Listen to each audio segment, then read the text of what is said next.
예수님께서 여러분 모두를 사랑하십니다. 예수님은 늘 말씀하시는 분이십니다. 그러나 아무에게나 말씀하지 않습니다. 많이 말씀하지 않으세요.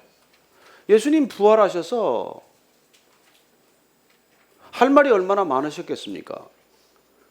그러나 예수님을 십자가에 못 박은 사람들 찾아가지 않았습니다. 저나 여러분 같으면 그 사람들부터 찾아가서 한번 따져야 되지 않겠습니까? 그러나 예수님께서는 부활하셔서 제자들 찾아가셔서 제자들 만나서 제자들, 상심하고 있는 제자들 다시 이렇게 세우시는 말씀을 하셨던 것이죠. 예수님께서는 지금도 귀 있는 자들에게 말씀하세요. 제가 생각하기에는 그냥 어제 파리에서 테러를 저지른 저런 무리들한테 찾아가서 지옥을 펼쳐 보여주시고 정신 차려라, 그렇게 말씀하시는 걸 더 기대하고, 저 같으면 그렇게 하실 텐데 왜 그렇게 안 하시나? 왜 예수님께서는 세상에 대해서 말씀하지 않고 교회에 대해서 말씀하시나? 여러분, 십자가를 깨달아야 그게 이해가 돼요. 그렇지 않으면 예수님 이해가 안 됩니다. 동의할 수 없어요. 예수님의 방법을 따를 수가 없습니다. 저와 여러분이 십자가가 이해가 되고 십자가가 내 가슴에 있어야 그 방법이 우리의 삶이 되지, 그렇지 않고는 우리는 그렇게 살 수 없어요. 어떻게 저 무리들을 그냥 두고 그냥 모른 척하고 지날 수가 있겠어요? 예수님께서는 그 당시에 교회들에 말씀하셨습니다. 지금도 교회들에게 말씀하세요. 지금도 성도들에게 말씀하십니다. 그리고 교회가 세상에 대해서 주님을 증거하라고 우리에게 요구하고 계신 것이죠. 저는 이 시대 교회 책임이 날로 더 큼에도 불구하고 교회는 더 흔들리는 모습을 보입니다. 교회는 세상에 이렇게 조롱거리가 되고 말았어요. 주님이 얼마나 가슴 아파하실까요? 우리는 교회에서 말씀하셨던 주님, 성령을 통해서 교회에 주셨던 말씀, 그 말씀을 오늘날 이 시대 교회가 동일하게 들어야 하기 때문에 우리가 요한계시록 말씀을 보는 것이죠. 에베소 교회에 말씀하셨습니다. 너희들이 이단을 분별하고 믿음을 굳게 지킨 것 잘했다. 그러나 첫사랑을 잃어서는 아무 소용없다. 서머나 교회가 고난을 견뎌낸 것 잘했다. 그러나 더 큰 고난을 준비하라. 주님께서는 정확히 말씀해 주셨습니다. 오늘 우리가 버가모 교회와 두아디라 교회에 또 하시는 말씀을 듣게 됩니다. 버가모는 그 당시에 비교적 또 거기도 큰 도시였어요. 행정의 중심지나 마찬가지였습니다. 그리고 구름 위에다가 제우스 신전을 만들었어요. 그리고 또 뱀의 형상을 가진 아스클레피오스 신전도 만들었어요. 그건 의료의 신, 치료의 신이죠. 그래서 뱀 또아리 튼 것 같은 게 거기 왜 앰뷸런스에 붙여 있고 그러지 않습니까? 그런 신전을 거기다 다 만들었던 것이죠. 그뿐만이 아니에요. 우상들의 신전만이 아니라 황제 신전도 만들었습니다. 아우구스투스 황제 그 신전이 처음으로 세워진 곳이 버가모예요. 그래서 어쩌면 그런 많은 우상과 신전들이 지어졌던 그 도시가 바로 버가모 도시입니다. 근데 또 큰 도서관도 함께 지었어요. 당시 장서가 20만 권이라고 하니 얼마나 부피가 컸겠습니까? 양피지 두루마리 가지고 만드는 책들 아닙니까? 알렉산드리아에 있는 세계 최대 도서관과 버금가는 그런 큰 도서관을 만들었어요. 그래서 그 두 곳이 경쟁하느라고 도서관 전쟁을 치렀습니다. 이 버가모 도서관이 알렉산드리아 도서관에 있는 사서 아리스토파네스를 빼내오려다가 전쟁이 났어요. 뭐 전쟁이 무기로 치고받고 하는 전쟁이 아니라 그쪽 이집트에서 그 종이 책 만드는 원료지 수출을 금지한 것이에요. 파피루스 수출을 금지해버렸어요. 그랬더니 이곳 버가모 사람들이 그걸 대신할 수 있는 양피지를 만들어서 이제 책을 만들기 시작한 것이죠. 그래서 양피지라는 말 영어 단어가 parchment인데 그게 폴가모스에서 나온, 버가모 이 단어에서 나온 거예요. 그 양피지 같다라는 형용사는 여전히 폴가모너스라는 단어를 쓰고 있어요. 그러니 이 버가모라는 도시가 간단찮은 도시죠. 그런데 오늘 주님께서 이 버가모 교회에 대해서 말씀을 하십니다. 우리가 오늘 그 말씀을 들으면서 주님께서는 도대체 왜 이 버가모 교회, 두아디라 교회를 또 질책했는지 우리가 그 음성을 한번 듣게 되기를 바랍니다. 먼저 12절 말씀이에요. 한 번 더 읽습니다. 시작. 버가모 교회 사자에게 편지하라. 좌우에 날선 검을 가지신 이가 이르시되, 좌우에 날선 검을 가지신 이로 소개하십니다. 왜냐하면 이 도시, 버가모라는 도시가 칼의 도시였어요. 그 총독이 행정자치권을 가지고 재판권을 가졌기 때문에 그 사람들은 뭐 그 자부심이 대단했어요. 그래서 자기들이 정의의 칼이다, 정의의 검이다 이렇게 자랑했기 때문에 주님께서 그 검이 아니라 예수님은 누구십니까? 예수님은 좌우에 날선 검을 가지신 분이다. 이렇게 소개하시는 것이죠. 그리고 그 검이 어떤 것인지 나중에 또 말씀해 주십니다. 13절 한번 읽을까요? 시작. 내가 어디에 사는지를 내가 아노니 거기는 사탄의 권자가 있는 데라. 내가 내 이름을 굳게 잡아서 내 충성된 증인 안디바가 너희 가운데 곧 사탄이 사는 곳에서 죽임을 당할 때에도 나를 믿는 믿음을 저버리지 아니하였도다. 예수님께서는 뜻밖의 내가 너희들이 어디서 사는 곳인지 잘 안다는 거예요. 버가모를 잘 안다는 것입니다. 여러분들이 살고 있는 곳 잘 아십니까? 우리가 사는 곳 잘 알고 계세요? 이 서울 땅이나 한국 땅이 어떤 땅인지 아십니까? 아니 우리가 살고 있는 이 시대, 이 땅들을 잘 아십니까? 오늘 예수님께서 말씀하십니다. 그건 사탄의 권자가 있는 곳이라고 말합니다. 여러분 옥좌, 보좌, 왕좌, 권자가 있으면 그거 수도라는 뜻이고 소굴이라는 뜻 아니에요? 그리고 버가모가 제우스 신전이나 무슨 아우구스투스 신전이 세워졌다고 해서 너른들은 뭐 경탄하고 부러워할지 모르지만 그게 여러분 사탄의 권좌라는 것입니다. 사탄의 소굴이라는 거예요. 여러분 우리가 살고 있는 곳을 정확히 아셔야 합니다.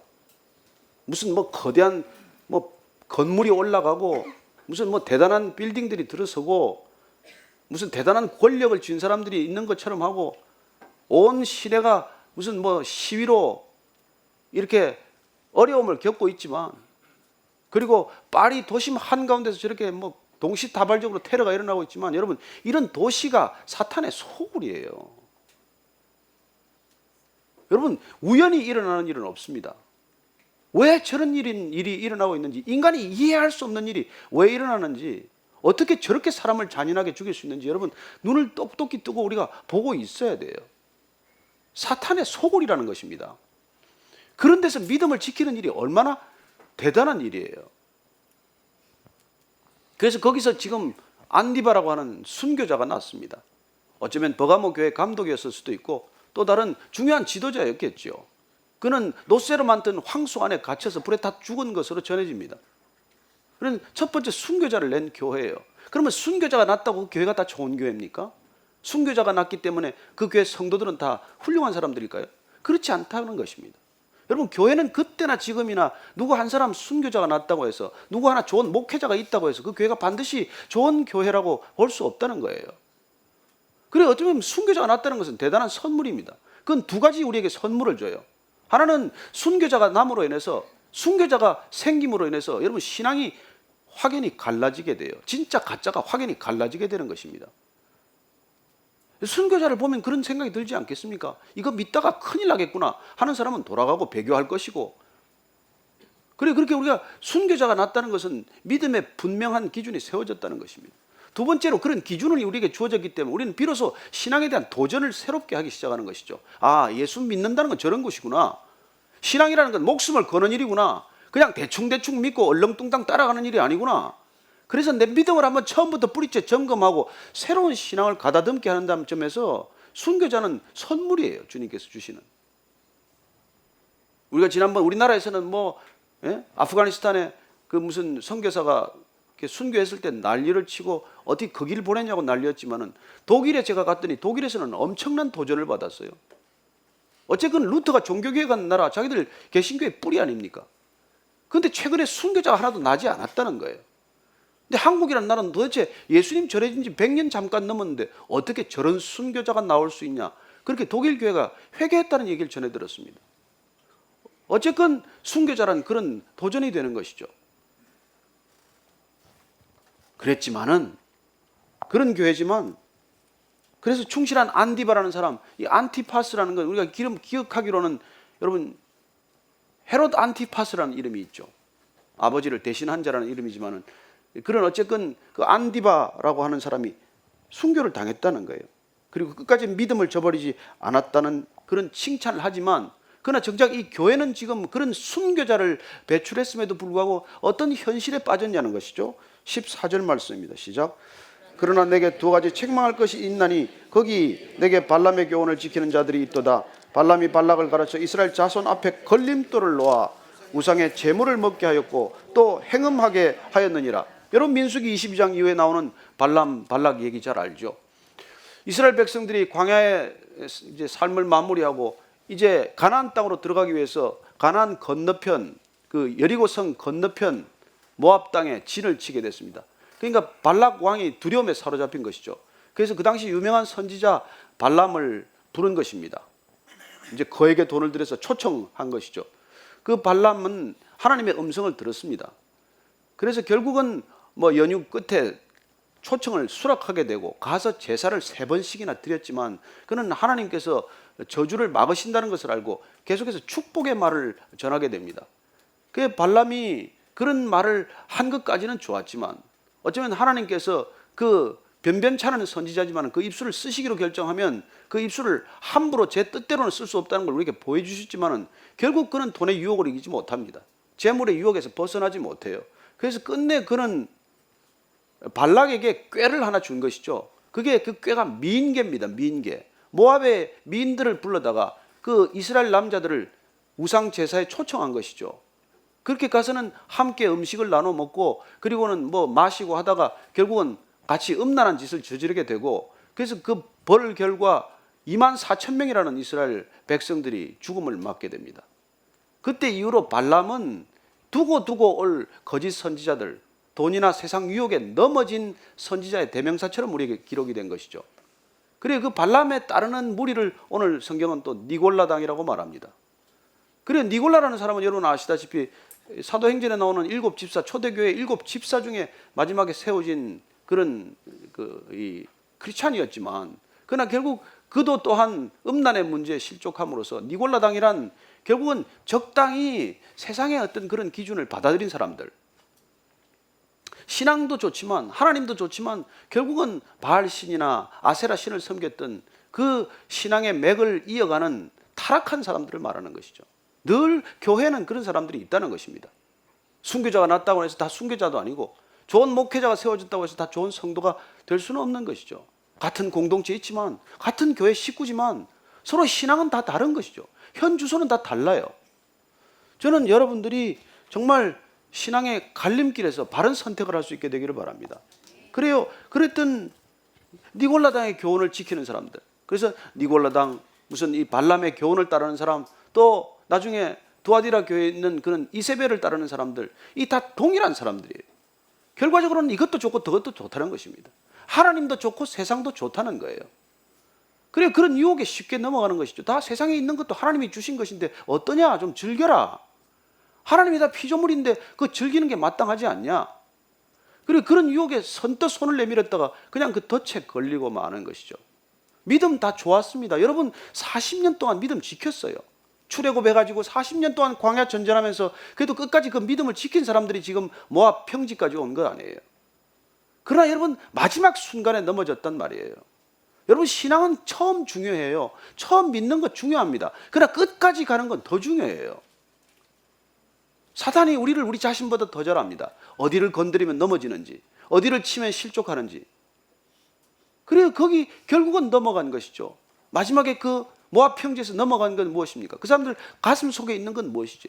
여전히 40년 동안 고생을 했고 고난의 시간을 겪었음에도 불구하고 그들 마음 가운데는 애굽을 향한 그리움이 있었던 것이죠. 애굽의 음식, 애굽의 문화, 애굽의 음란한 그런 것들이 여전히 우리 가슴 속에 떠나지 않는 것이죠.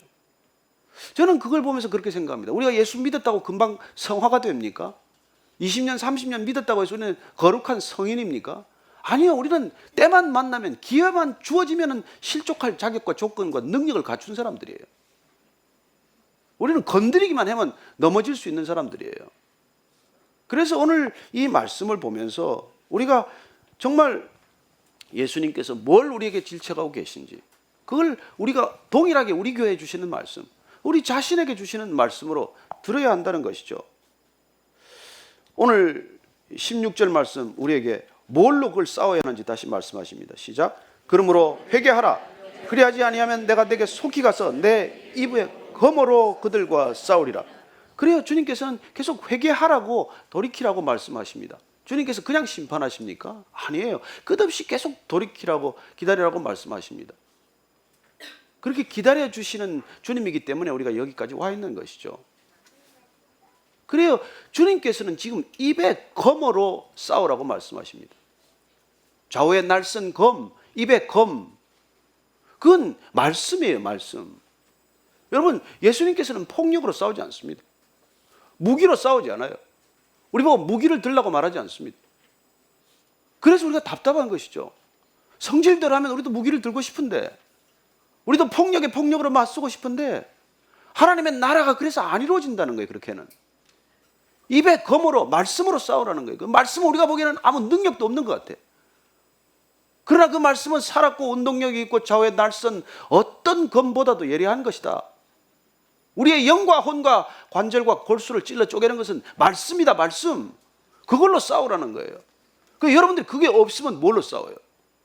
내 안에 말씀이 기억되는 말씀이 없고 어려운 상황이 닥칠 때 머리에 떠오르는 말씀이 없으면 뭘로 우리가 싸워요? 왜 여러분들이 말씀을 먹어야 됩니까? 왜 말씀이 새겨져야 합니까? 왜 그 말씀이 나한테 있어야 합니까? 단 한마디라도 그 말씀이 없으면 우리는 예수님이 싸우라고 그럴 때 싸울 수가 없는 것이죠. 우리가 무슨 총을 쏘는 게릴라 유격 훈련을 받습니까? 무슨 훈련을 받아요? 이스라엘 백성들이 40년 동안 받았던 훈련이란 건 하나님을 중심에 모시는 훈련, 하나님의 임재 훈련, 그분이 움직이시면 같이 움직이고 머무르면 함께 머무르는 동행 훈련, 그리고 법계밖에는 그 안에 없는, 말씀밖에는 그 안에 없는 말씀 중심의 훈련, 그게 훈련의 핵심이고 전부예요. 그래 여러분과 제가 교회 나와서 할 수 있는 일이라는 말씀 듣는 일이고, 통독 공동체에서 성경 읽는 일이고, 그 말씀이 나가던 날마다 기억이 되지 않으면 여러분 뭘로 싸울 건데? 그게 없으면 뭘로 싸웁니까? 성질로 싸우는 거죠. 성질로 싸우는 거죠. 부부싸움 할 때도 다 말씀이 생각나면 아내를 내 몸같이 사랑할 수 있게 되지 않겠어요? 근데 그게 없으면 손이 올라가든지 무슨 칼을 들든지 별일이 다 있겠죠. 자, 그래서 귀 있는 자들에게 또 말씀하시는 것입니다. 자, 17절 말씀입니다. 시작. 성령이 그애들에게 하시는 말씀을 들을지어다. 이기는 그에게는 내가 감추었던 만나를 주고 또 흰 돌을 줄 터인데 그 돌 위에 새 이름을 기록한 것이 있나니 받는 자밖에는 그 이름을 알 사람이 없느니라. 자, 귀 있는 자는 말씀을 들을 것이고 말씀이 있는 사람은 이깁니다. 끝까지 이겨냅니다. 그 이기는 자들에게 주님께서 두 가지 선물을 약속하세요. 하나는 감추었던 만나를 주신다는 것입니다. 만나는 하늘의 양식이에요. 우리 인생이 땅에 속한 것이 아니라 하늘에 속한 것이라는 것, 우리가 내 힘으로 벌어먹고 사는 것 같지만 하나님이 주시는 은혜로 산다는 것을 40년간 가르쳐 준 게 만나 아닙니까? 그런데 주님께서는 요한복음에서 말씀하십니다. 그 만나를 먹고도 이스라엘 백성이 다 죽었지만 너희들은 그 먹고 죽지 않는 살아있는 만나, 생명의 말씀, 영생의 말씀을 먹으라고 우리에게 오시는 거라는 것을 가르쳐 주지 않습니까? 그래서 감추었던 만나가 어느 날 사라졌어요. 법궤가 없어졌습니다. 예수님이 감추신 거네요. 왜요? 새로운 만나를 주시기 위해서 그 만나를 의지하지 않고 우리는 하늘로부터 오는 그런 그 영원한 생명의 양식인 말씀을 먹도록 우리에게 약속하시는 것이죠. 그 당시 흰 돌은 입장권과 같은 거예요. 파티에 가려면 입장권이 있어야 되지 않습니까? 어쩌면 창기를 만나기 위해서 성전에 그 우상 제사를 드리는 곳에도 그 돌을 가졌는지 모르죠. 그리고 당시에 쓰였던 그런 흰 돌, 또는 또 재판정에서 이스라엘 백성들은 무죄를 석방하거나 무죄 선고하거나 승리를 결정할 때 흰 돌을 주었습니다. 그 돌이 우리에게 주어진다는 것이죠. 저는 여러분들이 그 돌과 정말 주님이 약속하신 그 만나를 우리가 기억할 수 있게 되기를 바랍니다. 그 돌에 이름이 새겨져 있다는 거예요. 새 이름이 새겨져 있다는 것입니다. 저는 그 새 이름이 주님께서 우리를 초청하는, 우리에게 주시는 이름이라고 믿습니다. 여러분들이 그 돌을 가지고 주님 만날 수 있기를 바라는 것이죠. 여기 있다가 우리는 못 받는 사람이 있으면 얼마나 여러분은 원통합니까? 나름대로 여기까지 왔는데 그 만나를 못 받고 그 힌도를 여러분 못 받으면 얼마나 억울한 일이에요. 자, 두아디라 교회는 어떤 교회입니까? 두아디라 기억이 나십니까? 사도행전에 나오는 루디아 자주장사 생각이 나세요? 그 루디아 자주장사는 두아디라 출신인데 이게 빌립보에 와서 장사를 하다가 집도 하나 마련했을 것이고, 그리고 사도 바울을 만났을 때 바울이 첫 번째 전도한 여인이 된 것이죠. 그리고 어쩌면 그 집에서 이게 빌립보 교회가 생겼겠죠. 이 두아디라는 앞에 나온 도시들보다는 상대적으로 가장 작은 도시예요. 그리고 이게 보면은 뭐 이 에베소나 서머나는 해안 도시였기 때문에 물동량도 많고 교육에 큰 볼륨이 있었겠지만, 여기는 그래도 내륙의 중심에 있었기 때문에 내륙의 어떤 경제적 역할을 감당했던 그런 도시입니다. 이 두아디라에는 뭐야 양털이라든지 무슨 옷감이라든지 또 이런 염색이라든지 이런 직조라든지 뭐 이런 이게 산업들이 발달을 했어요. 그래서 특별히 이 염색업, 나염업이 발달을 한 것이고, 그 중에 자주색 물감이 유명했다고 그렇게 알려져 있는 도시입니다. 어쨌든 이 교회에 뭐라고 예수님께서 말씀하십니까? 18절, 19절 말씀 같이 읽습니다. 시작. 두아디라 교회 사자에게 편지하라. 그 눈이 불꽃 같고 그 발이 빛난 주석과 같은 하나님의 아들이 이르시되, 내가 내 사업과 사랑과 믿음과 섬김과 인내를 아노니 내 나중 행위가 처음 것보다 많도다. 두아디라 교회에 나타난 소개하는 예수님의 말씀은 눈이 불꽃과 같은 주님이십니다. 여러분, 주님은 불꽃 같은 눈을 가지셨어요. 그리고 주석같이 빛나는 이렇게 주석발을 가졌다고 이렇게 합니다. 이런 게 여러분 읽히면은 머릿속에 그려지십니까? 그려야 돼요.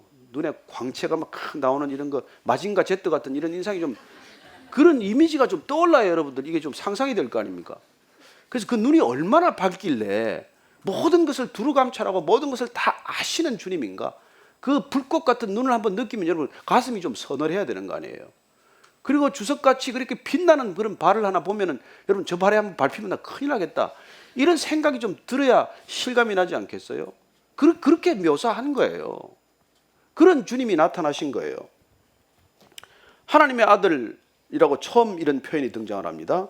이분이 지금 주님께서 말씀하시기를 내 사업, 여기 사업이란 비즈니스 말하는 게 아니고 사실은 뭐 이렇게 그 일과 행동을 말하는 거예요.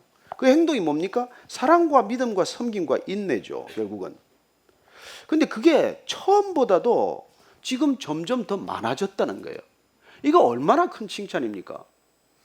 여러분들 신앙이 날마다 더 좋아지는 사람이 많습니까? 날마다 더 점점 시드는 사람이 많습니까? 여러분, 신앙이 날마다 더 좋아지는 사람 별로 많지 않습니다. 누군가를 사랑하는데 더 사랑한다? 그건 뭐 그런 사람이 어디 있어요? 살아보면 제정신인 사람들이. 섬김도 그래요. 처음에 열정적으로 섬기다가 그 섬김 조금만 지나보십시오. 그냥 욕심이 되어버리든지 기득권이 되든지 그렇게 되지 않아요. 인내는 뭐 조금 있으면 다 한계가 바닥이다 드러나는 것이죠. 그런데 어쩐 연유인지 디와디라 교회 성도들이 그렇게 사랑과 섬김과 수고와 인내가 더 많아졌다는 것은 대단한 열심이었고 대단한 신앙이었다는 뜻이에요. 그럼에도 불구하고 그 믿음을 지킨 사람들이 있지만 믿음을 못 지킨 사람들이 또 있다는 거예요. 20절 말씀입니다. 시작.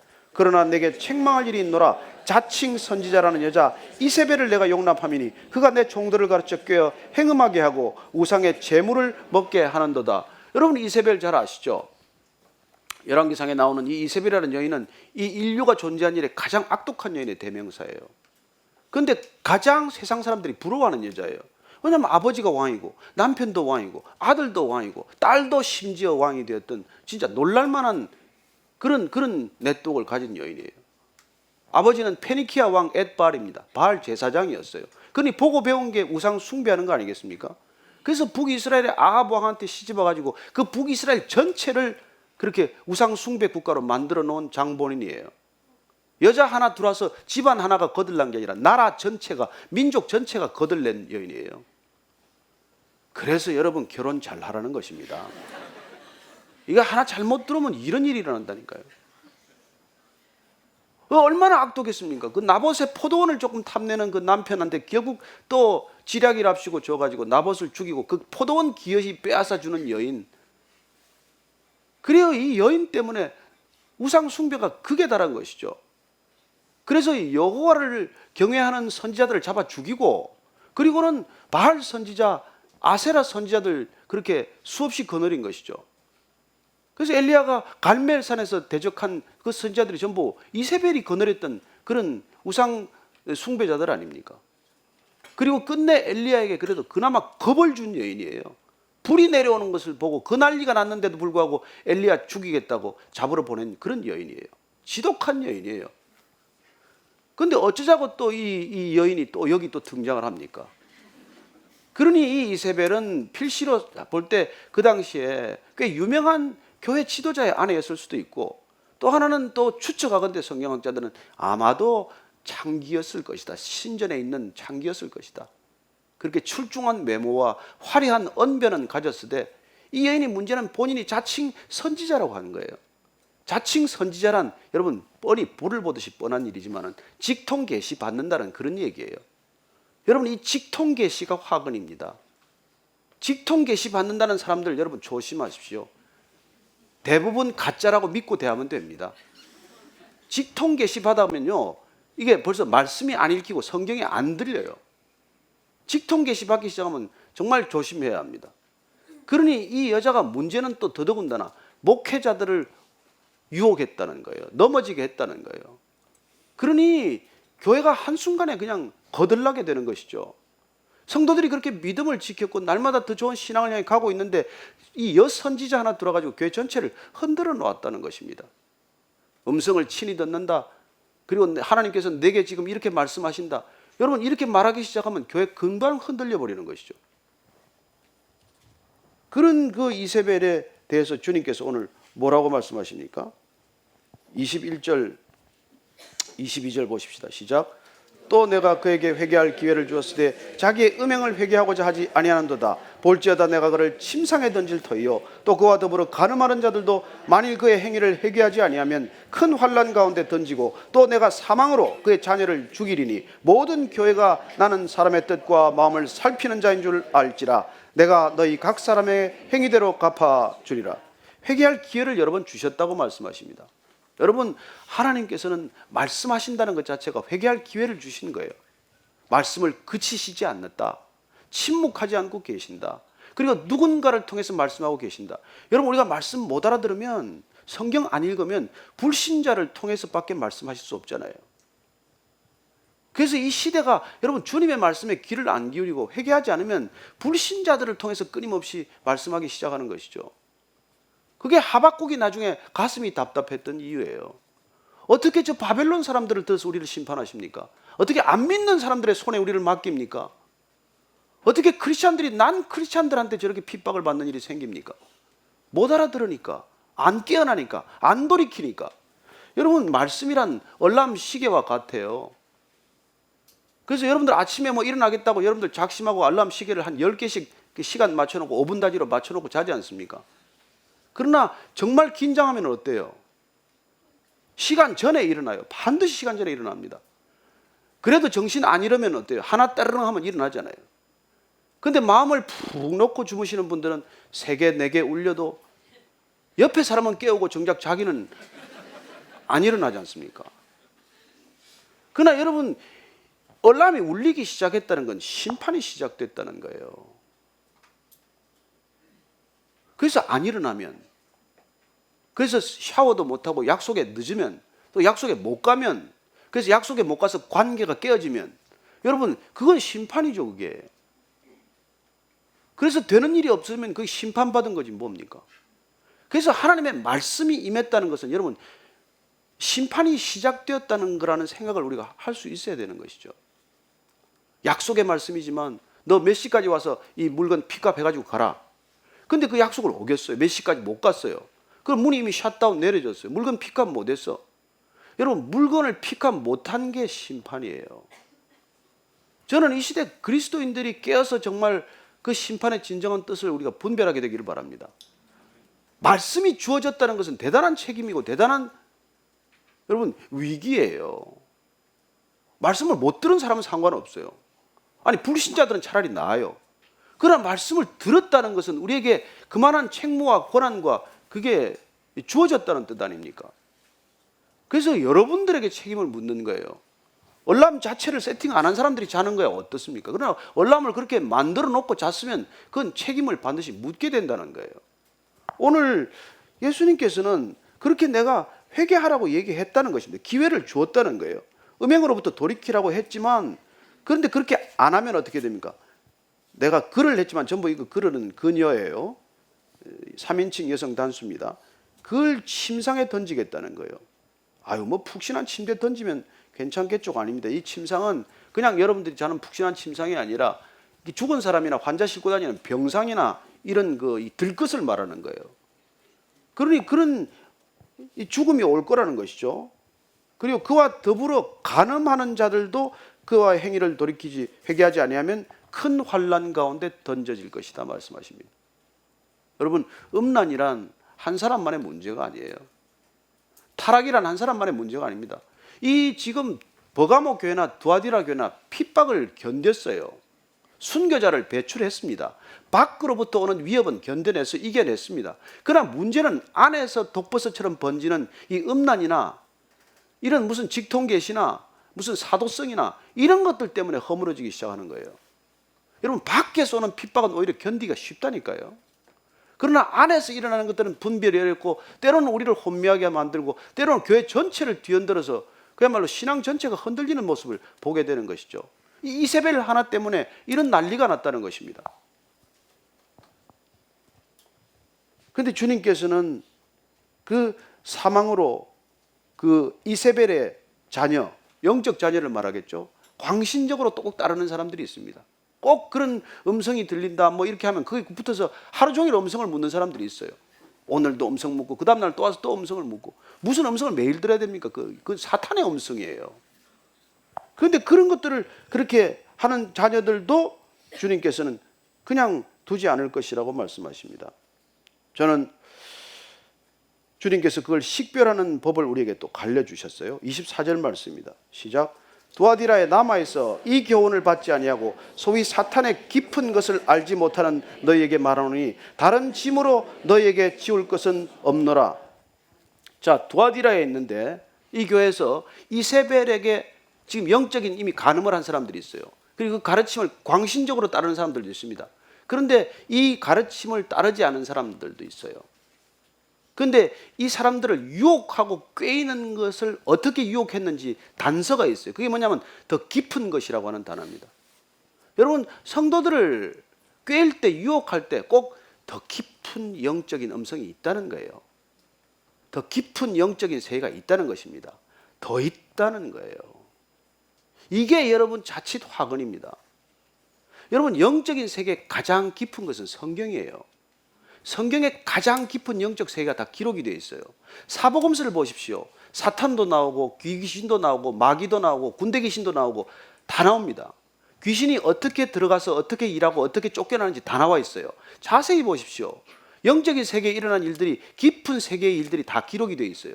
예수님, 심지어 예수님까지도 사탄이 시험하는 것을 보게 됩니다. 심지어 예수님 가장 곁에 있는 베드로에게 들어가서 사탄이 어떤 일을 하는지도 보게 하셨습니다. 그리고 3년 동안 줄창 따라다녀도 예수님을 파는 가롯 유다도 보게 하십니다. 어떻게 사탄이 일하는지, 어떻게 영적인 세계가 진전되고 있는지 여러분, 여기 다 기록되어 있어요. 이 세계면 충분합니다. 여러분, 더 이상의 호기심은 위험해요. 지적인 호기심 물론 중요하죠. 그러나 영적인 호기심은 여러분 자칫하면 지도 없이 떠나면 그건 끝이에요. 그래서 여러분들이 어떤 영적인 호기심, 영적인 세계를 여행하더라도 이 반드시 성경이라는 지도 하나 갖고 떠나야 되는 것입니다. 여기 비추어서 여러분들이 판단하고 분별하셔야 돼요. 그래서 여러분들은 제 설교도 믿어서는 안 돼요. 성경대로 하는지 안 하는지 여러분들이 봐야 될 것이고, 복음대로 전하는지 아니면 변질된 복음인지 가짜 복음인지 여러분들이 늘 비교해 봐야 된다는 거예요.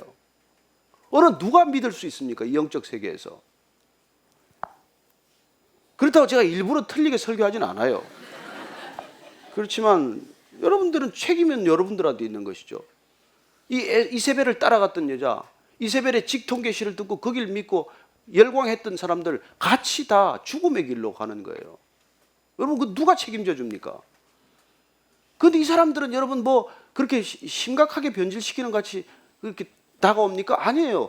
다 좋다. 내 믿음 다 좋다. 그러나 뭐 꼭 이거 뭐 하지 말란 얘기 있냐? 하나님이 꼭 금하셨냐? 여러분 에덴 동산에서 했던 것하고 늘 마찬가지죠. 그러나 여러분 이런 사람들과 마찬가지. 없어, 돈 없어, 카드 써. 카드 쓰라고. 카드 긁으면 되잖아. 여러분 카드 결제해 줄 사람이 누가 그런 얘기 하겠어요? 무책임한 사람들이 그런 얘기 하는 거 아니에요. 그러니 이세벨이나 이런 사람들은 꼭 카드 빚 갚아줄 것처럼 카드 쓰라는 사람들과 같아요. 저는 여러분들이 카드 빚에 쫄리지 않게 되길 바랍니다. 그냥 그 생각이 나는 대로 긁었다가 여러분 파산하지 않게 되길 바랍니다. 그래서 주님께서는 그 분별이 어떻게 되는지 이렇게 분명하게 가르쳐 주셨는데, 다른 짐으로 너희에게 지울 것은 없노라. 그 뒤에 25절 하나 더 읽을까요? 시작.